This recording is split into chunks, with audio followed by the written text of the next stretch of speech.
দীঘাতে আপনারা জানেন তো, পুরীর জগন্নাথ মন্দির যত বড় তত বড় মন্দির তৈরি হচ্ছে। কি দেখেছেন? যাবেন কিন্তু যেদিন উদ্বোধন হবে। আমরা নন কমপ্লিট করি না, অসম্পূর্ণ কাজ করি না রাজনীতিতে ছবি তোলবার জন্য। আমাদের ঠাকুরও এসে গেছে, কিন্তু যেহেতু ইলেকশন আমি এখন করব না, আমার কিছু কাজ বাকি আছে, আমি ইলেকশনের পর ওটা তৈরি হয়ে গেলে আপনাদের সবাইকে আমন্ত্রণ জানিয়ে দেখাবো যে পুরীর জগন্নাথ মন্দির থেকেও এটা আরো বড় মন্দির হয়েছে। দেখাবো যে পুরীর জগন্নাথ মন্দির থেকেও এটা আরো বড় মন্দির হয়েছে।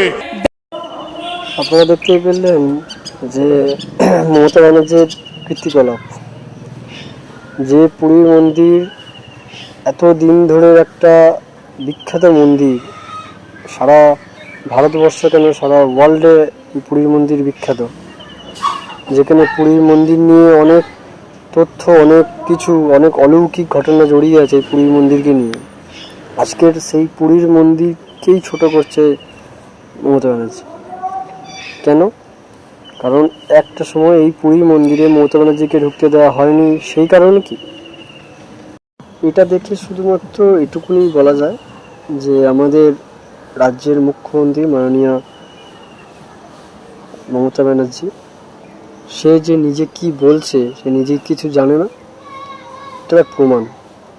সম্পূর্ণ কাজ করি না রাজনীতিতে ছবি তোলবার জন্য। আমাদের ঠাকুরও এসে গেছে, কিন্তু যেহেতু ইলেকশন আমি এখন করব না, আমার কিছু কাজ বাকি আছে, আমি ইলেকশনের পর ওটা তৈরি হয়ে গেলে আপনাদের সবাইকে আমন্ত্রণ জানিয়ে দেখাবো যে পুরীর জগন্নাথ মন্দির থেকেও এটা আরো বড় মন্দির হয়েছে।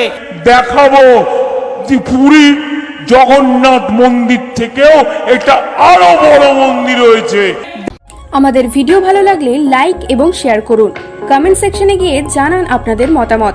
আরও ভিডিও পেতে আমাদের চ্যানেল সাবস্ক্রাইব করুন এবং প্রতি মুহূর্তে খবরের আপডেট পেতে প্রেস করুন বেল আইকন।